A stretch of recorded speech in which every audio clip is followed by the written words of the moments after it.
안녕하세요. 아, 이번에 이제 서량한 교수님과 함께 협력 강의를 하게 된 합천 초등학교 교사 김규섭이라고 합니다. 만나뵙게 돼서 반갑습니다. 박수 쳐주고 있는 거죠. 제가 이제 어쩌다 보니까 이제 교수님과 협력해서 대학교 교대 다니는 후배님들 이렇게 만나 뵐 수 있는 기회를 이제 종종 갖고 있습니다. 제가 이제 흥미 있어하는 분야는 교과와 창체 수업을 RCT를 활용해서 재밌게 진행할 수 있는 방법, 그리고 진로 교육, AI, 소프트웨어 교육, 인공지능과 소프트웨어 교육, 이쪽 분야를 굉장히 흥미 있어하고 이제 콘텐츠, 교육 콘텐츠를 개발을 해서 학생들과 선생님을 위해서 이렇게 일반화, 보급하는 것을 즐겨라 하고 있습니다. 그래서 이제 다양한 활동들을 나름은 하고 있다고 생각하고 있고, 이런 사례들이 여기 계신 후배님들께 어, 미리 도움을 주었으면 하는 바람에 이 자리에 이렇게 영상으로나마 인사를 드리게 됐습니다.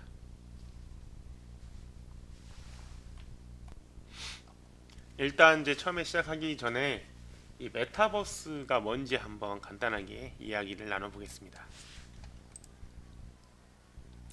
일단 제가 이제 간략한 프로필을 말씀드리면 어,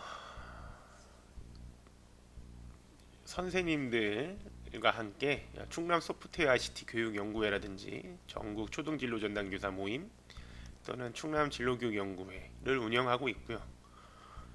그리고 이 선생님들이 만들어낸 교육 콘텐츠를 일반화할 수 있는 영상 채널을 유튜브 채널을 공부하자 컴이라고 채널 하나 운영하고 있고요. 카페도 같은 이름으로 또 운영하고 있어서 일반화 보급하는데 접근성을 좁히려고 하고 있습니다.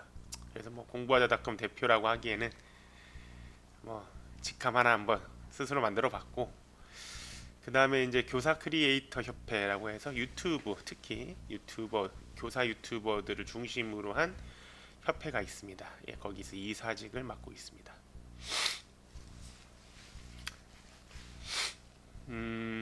교수님이 제 내역을 전부 다 얘기하라고 하시는데, 교육부 교육연구사로서 2년간 파견 근무도 했던 경험이 있습니다.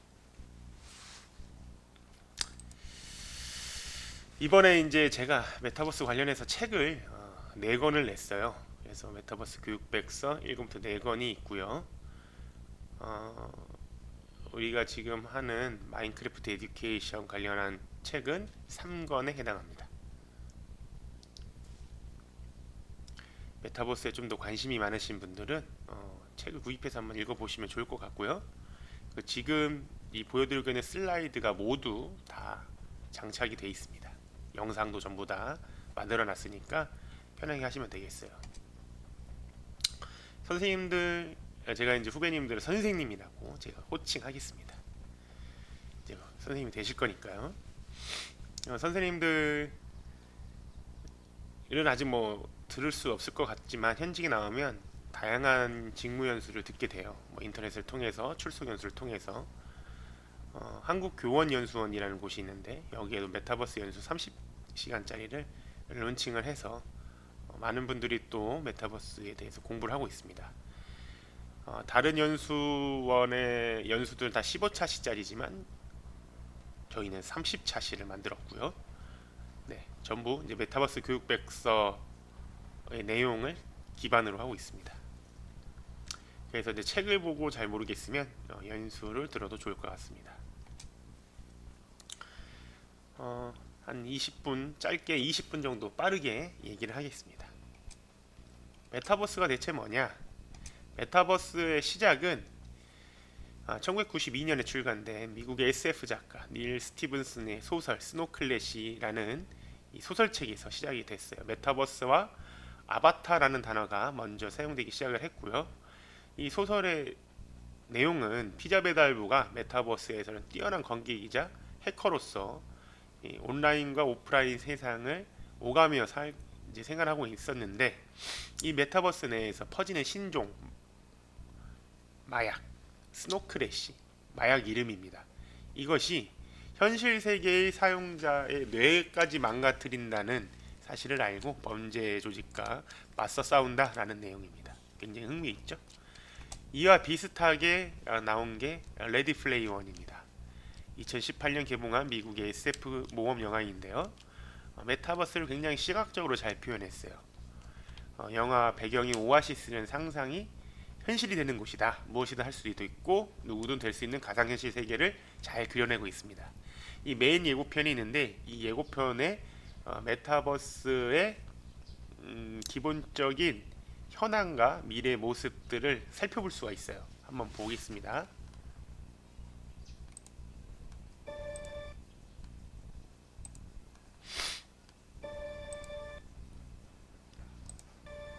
My name's Wade Watts. My dad picked that name because it sounded like a superhero's alter ego, like Peter Parker or Bruce Banner. But he died when I was a kid. My mom too. And I ended up here.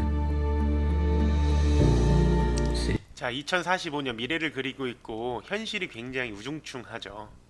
사람들이 이 우중충한 현실을 떠나서 메타버스 속에서 대부분이 생활을 하고 있다라는 겁니다. Here, my tiny corner 양극화가 of 굉장히 nowhere. 심한 시대죠. There's nowhere left to go. 환경오염도 굉장히 많이 됐을 거라고 예상이 되는 사회입니다.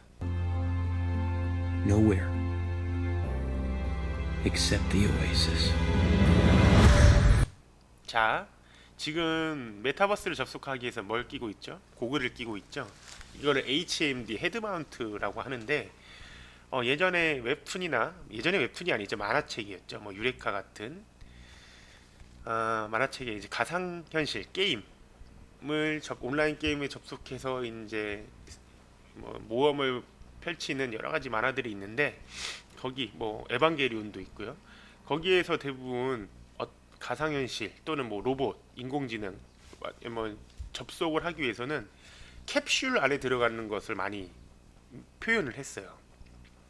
근데 이 기술이 발전함에 따라서 이게 점점 좀 바뀌고 있어요. 그러면서 지금 영화에서는 HMD 고글을 끼면 가상현실에 접속하기엔 도구로서 이것으로 표현을 했죠. 아람브라 궁전의 추억이라는 드라마 아시는 분 계시겠지만, 거기에서는 HMD 헤드마운트도 끼지 않아요.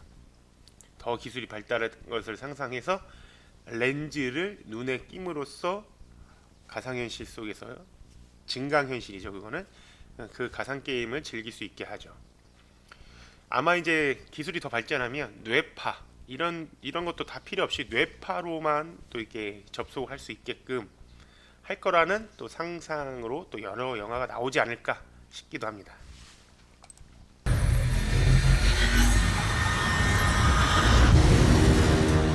A whole virtual universe. A whole virtual university죠. 가상현실 세계입니다. 그죠? 메타버스라는 단어는 쓰지는 않았어요. virtual university는 이제 메타버스라는 거대한 개념 안에 이제 부분 집합 정도로 들어갈 수 있겠죠.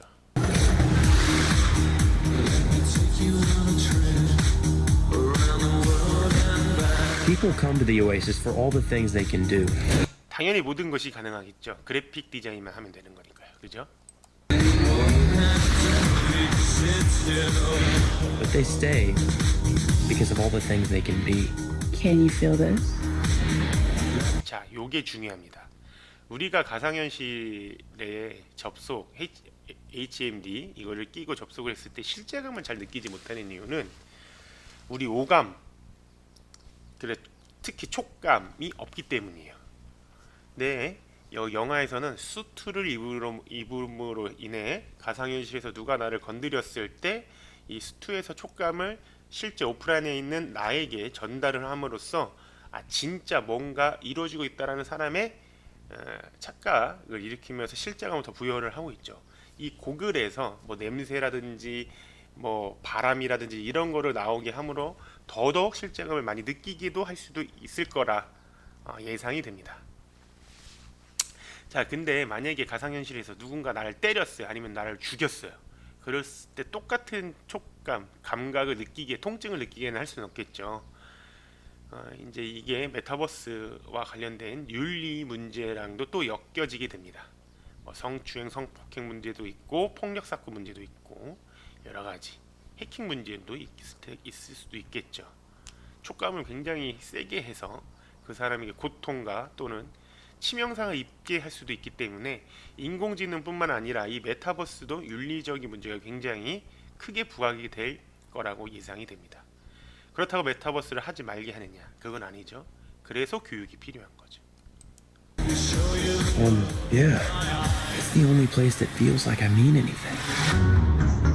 The Oasis was the brainchild of James Halliday. Hello. If you're watching this, I'm dead. I created a hidden object, an Easter egg. 자, 이 이스터 에그라는 것은 게임 개발자가 숨겨놓은 이벤트라고 생각을 하면 됩니다. 뭐 예를 들어 뭐 보글보글 하는데 어느 또 다른 스테이지, 게임을 하다가 또 다른 스테이지로 간다든지 또 다른 엑스트라 뭐 생명을 얻는다든지 아니면 간단한 뭐 조크 뭐 재미있는 문구를 넣는다든지 그냥 이제 게임 개발자의 짓궂은 장난 정도로 생각하시면 되겠어요. 이 영화에서는 이스터 에그라고 해서 실제로 황금 달걀 모양을 이렇게 넣었네요. 이거를 얻으면 미션을 이렇게 단계별로 깨서 얻으면 5천억 The first person to 달러와 find the egg 이 메타버스 오아시스 게임을 소유권을 주겠다라는 아주 굉장한 선언을 하게 되죠. will inherit $500 billion and total control of the Oasis itself. Who is this Parzival, and how the hell is he winning? Find him. This isn't just a game. I'm talking about actual life. 단순한 게임이 아니죠. 실제 오프라인 간의 상호 연계가 되는 거예요. 가상현실 내 범죄가 실제 오프라인의 그 범죄하고 연계가 서로 되고 있는 거예요. 내 목숨이 왔다 갔다 하고 가상현실에서 죽으면 상관없지만 실제 내 목숨이 죽으면 난리가 나죠. 그게 지금 연계가 된다는 거예요. And death stuff. The Oasis. The world's most important. 이 문장이 가장 큰 이유죠. 왜 사람들이 메타버스에 열광을 하느냐? 첫째, 재밌으니까. 둘째, 돈이 되니까. 돈이 되면 사람들이 모이고 그리고 그걸로 인해서 산업이 생기고 직업이 생기고 Economic research. 우리가 잘 알고 있는 로블록스라는 게임이 있어요.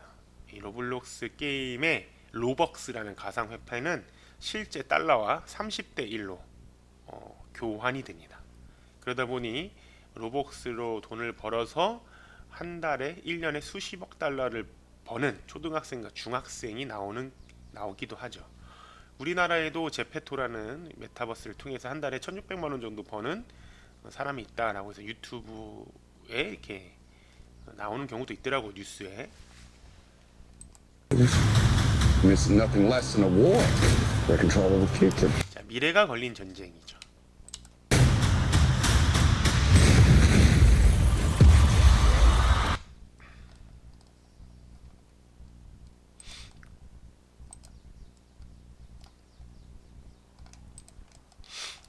그러면 메타버스가 대체 뭐냐 한번 간단히 보겠습니다. 메타버스는 메타, 가공, 추상을 의미하는 메타와 유니버스, 세계, 우주를 의미하는 유니버스 이 두 단어의 합성어입니다. 메타라는 단어는 비욘드, 뭐뭐를 넘어서, 무엇을 초월했다라는 뜻도 가지고 있어요. 국립국어원에서는 확장 가상세계라는 단어로 이렇게 대체해서 쓰고 있고요. 충남교육청에서는 가상 놀이터라는 단어를 쓰고 있습니다. 정보통신 용어로는 아바타를 통해 실제 현실과 같은 사회, 경제, 교육, 문화, 과학, 기술 활동을 할 수 있는 3차원 공간 플랫폼이라고 정의를 내렸어요. 근데 우리가 흔히 얘기하는 메타버스 여러 가지 유형이 4가지가 있는데 3차원이 아닌 2차원도 있어요. 그래서 꼭 3차원만 얘기하지는 않는다 라는 거 참고를 하시면 되겠고요. 메타버스의 특징을 한번 보겠습니다. 스파이스 모델이라고 해서 가장 많이 쓰고 있는 모델입니다. 연속성, 경험이 단절되지 않는다. 아바타로 게임, 쇼핑, 업무를 볼 수 있다. 무슨 말이냐? 우리가 흔히 게임을 하고 있음, 우리가 흔히 하는 게임은 게임으로서만 끝나죠. 근데 우리는 메타버스에 접속하면 메타버스 내에서 게임도 하다가 그 옆에 가서 쇼핑몰에서 쇼핑도 하고 그 다음에 그 옆에 가서 회의실 가서 업무도 볼 수 있다라는 거예요. 연속적으로 메타버스 내에서 무엇이든 다 할 수 있다. 근데 실제감, 물리적인 접촉은 없지만 사용자는 사회적으로 공간적으로 실제감을 느끼는 상황을 연출한다. 마인크래프트 같은 경우에 제가 이제 공산성을 이렇게 개발을 해가지고 메타버스 구축해서 학생들이 공산성에서 가상 체험을 했어요. 현장 체험 학습을 했어요. 아이들은 그것만으로 충분히 공산성 다녀왔다라는 경험을 했다고 발표를 하더라고요. 아까 말한 촉감이 꼭 있지 않아도 실제와 비슷한 건축물을 만들어내면 내가 가지 않아도 메타버스를 통해서 가상 체험을 할 수 있다라는 거고요. 상호 운영성, 현실 세계와 메타버스의 데이터 및 정보가 서로 연동이 된다. 메타버스에 들어가서 시험을 봤어요. 그럼 시험 점수가 현실 세계의 시험 점수로 반영이 될까 안 될까? 반영이 될 수 있다는 얘기죠. 동시성, 여러 명의 사용자가 하나의 메타버스에서 동시에 활동을 한다. 동시간에 서로 다른 경험을 하고 시나리오는 없다. 무슨 말이냐? 마인크래프트 안에 들어가서 누구는 그 같은 월드에서 게임을 할 수도 있고 좀비를 잡으면서 누구는 수업을 할 수도 있고 누구는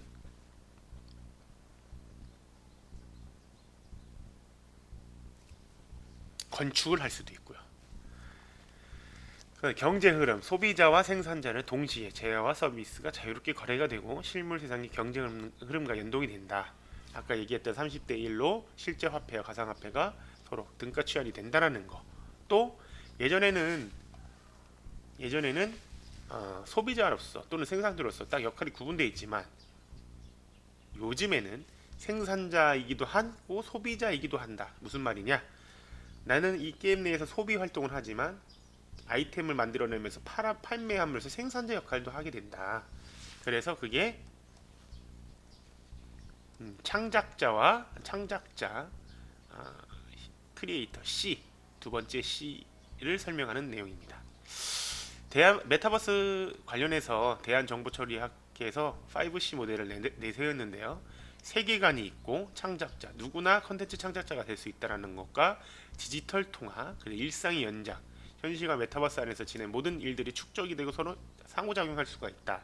내가 메타버스 내에 들어가서 옷을 입고 그 옷을 사겠다라고 버튼을 누르면 주문을 하면 오프라인으로 내 집으로 이제 옷이 배달이 될 수 있다. 메타버스 내에서 회의를 했으면 회의 기록들이 전부 다 버튼만 누르면 실제 내 오피스 사무실에서 프린터로 출력을 할 수가 있다.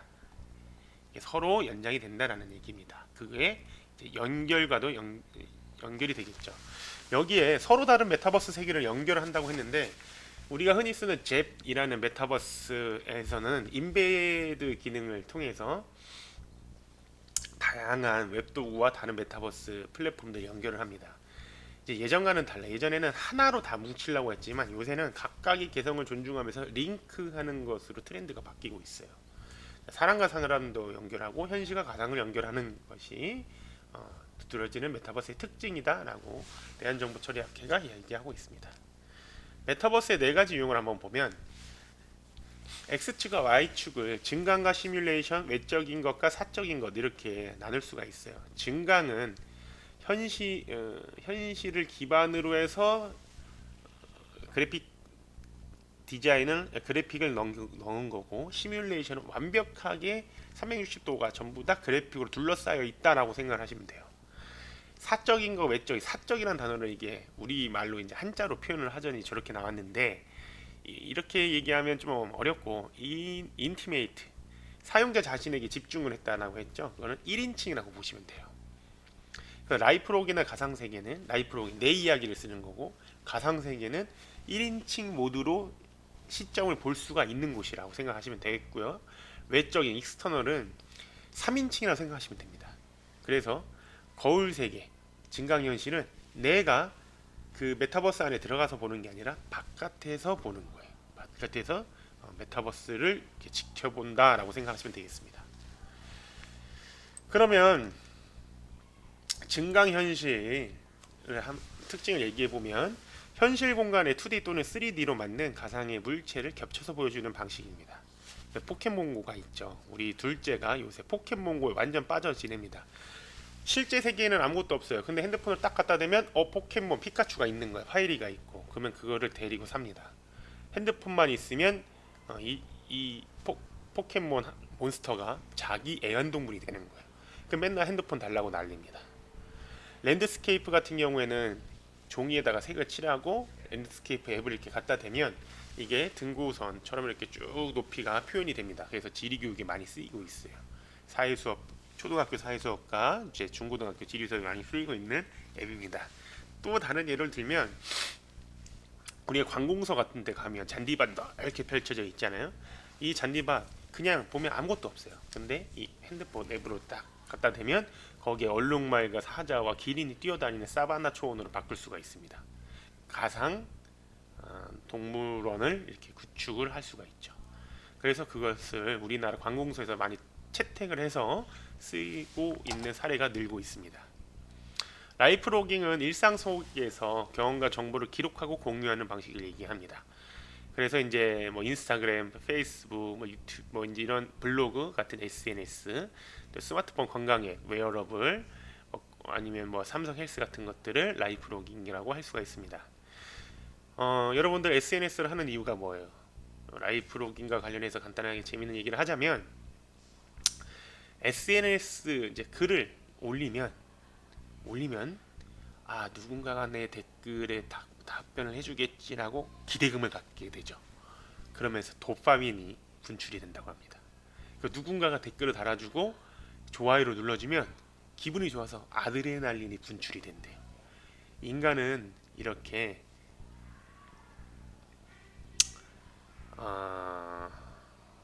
호르몬에 의해서 이제 움직이는 동물로 이제 보는 시각도 있는데 이 호르몬으로 인해서 SNS를 열심히 한다고 하더라고요. 게임도 마찬가지입니다. 도파민과 아드레날린 때문에 게임을 하고 메타버스에 접속을 하는 거죠. 거울 세계는 현실 세계의 모습을 사실적으로 반영하면서 정보 측면에서 확장시킨 세계입니다. 지도 앱과 배달의 민족이나 쿠팡 같은 이커머스 앱이 전부 다 속해 있는데요. 구글어스를 보면 우리가 가지 않아도 콜로세움 같은 데서 볼 수가 있죠. 현실 세계를 그대로 복사 붙여넣기 한 거죠. 근데 여기에 이 사진만 가지고는 메타버스를 할 수 없어요. 콜로세움을 누르면 콜로세움과 관련한 정보, 그 다음에 사진, 뭐 좋아요, 뭐 별점, 그 다음에 리뷰 이런 것들을 볼 수가 있죠. 다른 정보들을 계속 볼 수가 있어요. 그래서 이런 것의 종합된 플랫폼은 이제 메타버스 중에 하나인 거울 세계로 얘기를 하고 있죠. 그래서 지금 어스2라고 해서 가상 메타버스 부동산도 또 나오고 있죠.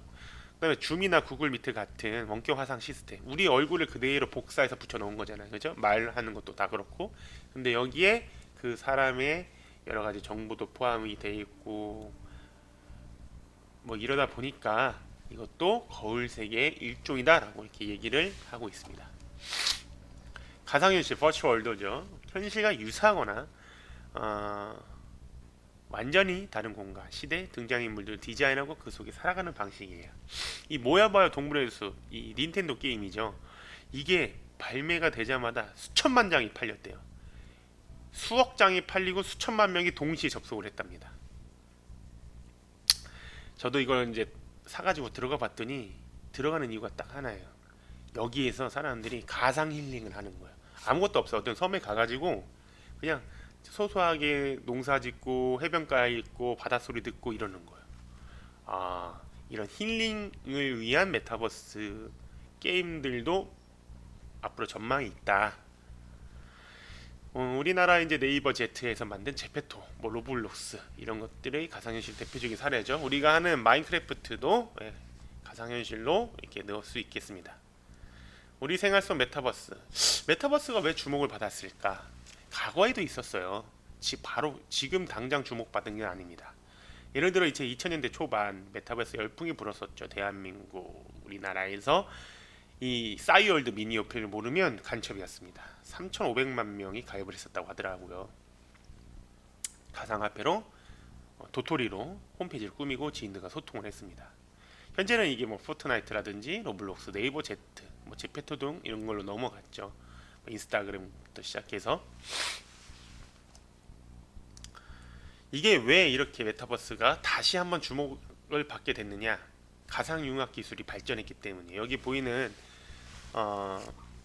페이스북에서 만든 오큘러스 퀘스트 2입니다. 이게 HMD예요. 고글. 그 다음에 조이스틱을 잡고 이제 메타버스 내에서 생활을 하게 되는 거죠.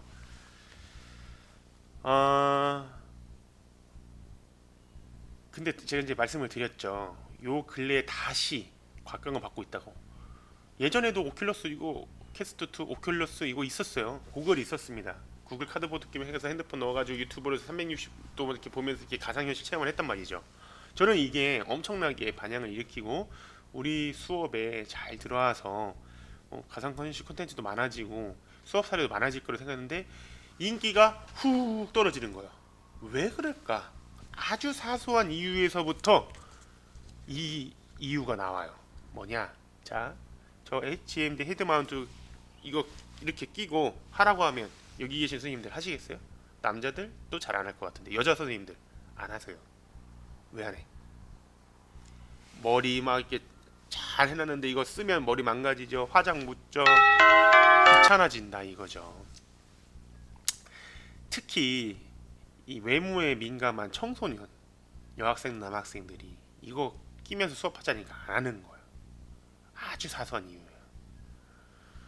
또 이거 끼고 이렇게 하면은 막 멀미나요 하는 민감하신 또 분들도 계세요. 그래서 참 가상현실 수업이 급격히 인기가 떨어지더라. 그러나 지금 이제 구글에서 고글 안경 형태로 만들어냈어요. 이게 이제 120만, 140만 원 정도 되는데 기술이 발전하면 점점 또 착용하기 편한 도구들이 나오겠죠. 이렇게 기술도 그리고 이제 기술 발전의 또 가장 큰 건 뭐냐? 컴퓨터 그래픽, 그 컴퓨터 램 이게 기술이 좋아지면서 우리 그냥 데스크탑 개인용 PC로도 충분히 이 메타버스를 즐기기에 좋아진 형태죠. 그리고 서버도 좋아지니까 속도 처리가 좋으니 여러 사람이 대규모로 들어올 수 있게 된 거예요. 옛날에 게임 여러 가지 이제 온라인 게임 하는데 사람이 많으면 막 버벅거리고 막 렉 현상이 있죠. 근데 그게 요새는 많이 없어졌어요. 기술이 발달하니까. 근데 코로나19로 인한 비대면 문화가 확산하고 또 MZ 세대들이 출연하다 보니까 여기 계신 분들이 MZ 세대잖아요, 그죠? 저도 MZ 세대입니다. 80년대 초년생부터 MZ 세대에 들어가거든요. 제 첫째가 한글을 아직 잘 못합니다. 쓰지도 못하고. 근데 유튜브에서 제 첫째가 화분갈이 영상을 그렇게 잘 찾아봐요. 그냥 유튜브 알고리즘이 알아서 재생 목록 추천을 해주거든요. 이런 그냥 검색도 안 하고 가만히 있으면 알아서 추천해주는 인공지능을 아주 친숙하게 사용하는 이 세대 학생들에게 메타버스가 삶의 놀이터라는 거죠. 또 다른 놀이터. 옛날에는 제 세대에서는 세이클럽이라고 채팅으로 이렇게 재밌게 놀았어요. 근데 요새는 제페토에 들어가가지고 캐릭터 막 3D 현실에서 움직이면서 서로 친구를 사귀어요. 이런 친구들한테 우리가 메타버스 하지마 라고 할 수가 없죠. 하는데 너의 미래를 꿈꿔봐 하는데 이런 위험성은 있으니까 조심해라고 교육을 해야겠죠. 우리 생활 속 메타버스 사례를 간단하게 보자면 2020년에 코로나가 터지면서 매해 했던 어린이날 청와대 초청 행사가 있었는데 마인크래프트로 이렇게 문재인 대통령과 김정숙 여사 캐릭터까지 만들어가지고 청와대를 잘 꾸며서 어린이날 행사를 했다라고 합니다. 저도 이거를 보면서 마인크래프트 게임이라고 해서 꼭 중세시대 판타지풍의 그 배경만 만드는 게 아니라 우리 현실에 근거한 건축물을 만들고 거기 내에서 경험을 할 수 있게 해보자 라는 생각을 제가 이때 하게 됐어요. 대학교 신입생 입학식도 마찬가지고 가상공간 캠퍼스도 만들었어요. 다양한 건 뭐 우리 교대는 뭐 아직은 등록금이 다른 사립대보다 싸서 문제가 없지만 다른 사립대는 5,600만 원씩 한 학기에 돈을 내면서도 2년간 2020학번은 2년간 뭐 학교를 안 나간 친구들이 있다고 하더라고요. 그 친구들이 이제 막 등록금 방한 뭐 운동도 있었고, 그럼 대학교는 사실은 원래 들어가는 경비도 있는데 반환도 하기도 어렵고, 그러다 보니 이 메타버스를 만들어서 이 내에서 대학교 캠퍼스 생활을 해라 라고 얘기도 했죠. 몇 명이나 들어가겠냐마는, 그죠? 대학교 캠퍼스 서로 만나가면서 웃고 떠들고 이야기하면 술도 한잔 해가 미래를, 청춘을 이제 논해야 되는데 메타버스에서 이게 되겠냐고요 라고 하지만, 또 요즘 세대 친구들도 다르게 또 잘 적응해서 지냈다고 하더라고요. 근데 가상의 관광 여행, 이제 코로나로 인해서 관광 산업이 직격탄을 맞았잖아요. 그러다 보니 이제 뭐 예를 들어 경주관광공사에서는 제페토에 포석정, 뭐 불국사 뭐 이런 거를 쭉 만들어 가지고 맵을 론칭을 했어요. 그래서 저도 기대를 해서 한번 들어가 봤더니, 아, 우리나라 그 스케일이 너무 작아요. 그게 너무 아쉽더라고요. 스케일이 너무 작다. 조금만 가면 불국사 있고, 조금만 움직이면 뭐 왕릉이 있고, 조금만 건 첨성대 있고, 아쉽더라. 의리의리한 뭐 이런 건 없습니다. 그런데 이제 이렇게 제페토 이제 맵을 만들어서 보니까, 제페토가 또 전 세계에서 사용자들이 있어서 보니, 이제 제페토에서 메타버스에서 이런 관광곳을 만들었지만 곳을 관광지를 보고 실제 우리나라 경주로 이렇게 관광 여행을 오는 경우도 있다고 하더라고요. 또 그런 상품도 만들어 가지고 추진도 하려고 하고 있다. 이제 이런 뉴스까지 접해본 적이 있습니다. 자, 이제 메타버스의 미래를 이제 한번 얘기를 간단하게 해보자면, 더 이상 상상이 아닌 일상에서 만날 수 있는 친숙한 공간입니다. 현실과 가상세계의 경계를 허물고 있는 메타버스가 우리 미래, 그리고 우리가 가르치고 있는 학생들의 진로와 직업, 그들의 삶의 어떤 변화 예측이 잘 안 돼요. 그러면 우리는 어떻게 해야 되냐? 아, 메타버스 어지러워서 못하겠어, 이렇게 하지 말고 충분히 선생님도 접촉을 해가면서 나름의 경험을 하면서 수업 사례로 만들어가며 어거지로라도 수업에 한번 투입을 하면서 학생들과 재미있게 호흡을 해봤으면 좋겠습니다. 더 자세히 알고 싶으면 이렇게 공부하자 카페가 있습니다. 이곳에 들어오셔서 많은 자료를 아니면 또 질의하실 게 있으면 여기다가 올려주시면 제가 친절히 답변해 드리겠습니다. 유튜브 채널은 여기에서 공부하자 컴이라고 검색을 하면 되겠습니다.